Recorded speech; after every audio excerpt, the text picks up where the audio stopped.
Bonjour everyone, Pantoufleee here today for a new video in which we're going to talk about two tanks that should hit the game pretty soon. I don't have the exact dates, so don't bother asking me, aka the Bretagne Panther, a tier 6 French premium tank, and the P2W, a tier 6 Polish medium tank.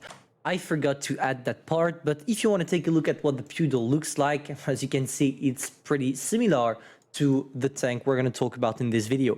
Maybe it's a little bit different on the side. It seems like it's less armored, but for the rest of the statistics, it's pretty much the exact same tank, but with maybe one or two things that are changing and that are making it less good than the VK3002M that we're going to talk about today. Both of those tanks are based on a tank that was here before the 5.5 update but got removed, aka the VK3002M.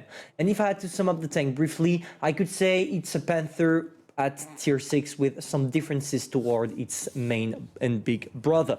So what do you need to know about the tank? We're going to go for a quick review, and after we're going to play it a little bit, and I'm going to tell you if this tank is worth it or not, because literally the Bretagne Panther is a reskinned version of that tank, and the P2W, it's the exact same thing.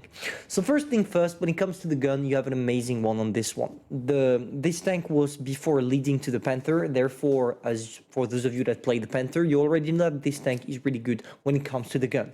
3.4 aiming time, that is really good for tier 6, gun dispersion is good, DPM is good, reload time is good, and the average penetration is good as well. With this tank, you are not going to struggle penetrating your targets regardless if you're playing against tier 6, tier 7, or tier 5. This is the good side of the tank, but it comes with a price, the price being the mobility, because that tank is among the heaviest tier 6 ever.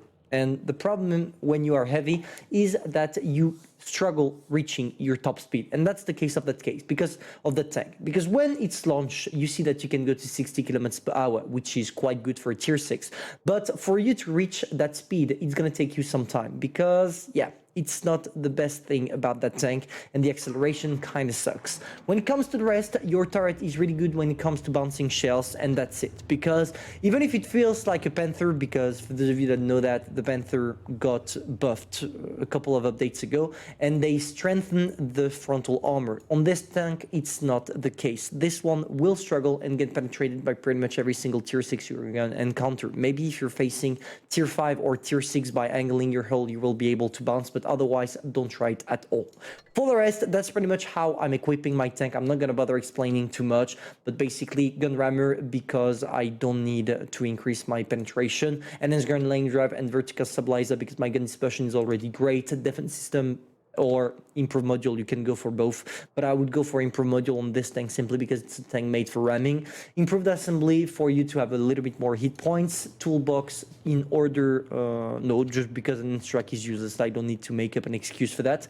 Improved optics because with this you are going to be able to spot the engine accelerator to increase a little bit your top speed and the time, and fewer the time it takes you to gain that speed. And finally, high and consumable to use adrenaline for a longer period of time. Now the real question is such a tank that will come sooner or later in crates? Because yes, the Bretagne Panther has been confirmed to come in crates. Maybe Wargaming will change their mind, and hopefully they will, but otherwise Bretagne Panther and P2W should come in crates, which kind of sucks because they are literally reskinned of that tank that is definitely not worth gambling for.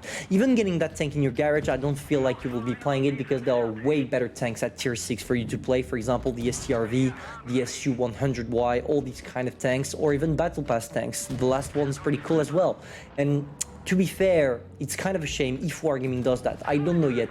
It's only expectations for the moment because data miners told us that those tanks would come in crates. I hope the CCs will be able to tell Wargaming not to do that. But still, what do you need to know about the playstyle of that tank? There are several things. The first one being that unlike the Panther, you can't bounce with your frontal armor. As you can see right there, the Explorer is literally destroying me quite easily.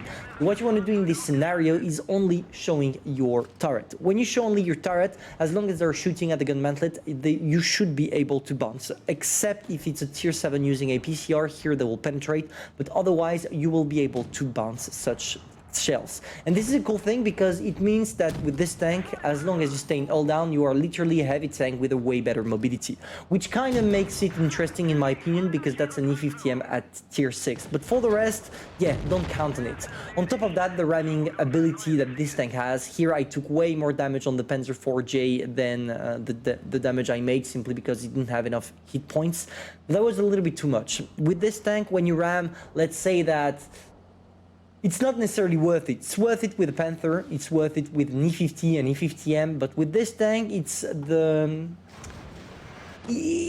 line, it's between the line, between the yes, it's worth ramming, and no, it's not, because I'm gonna lose too much hit points. So with this tank, I would advise you to only ram when you're in the end of the game, or when you're sure that you already won.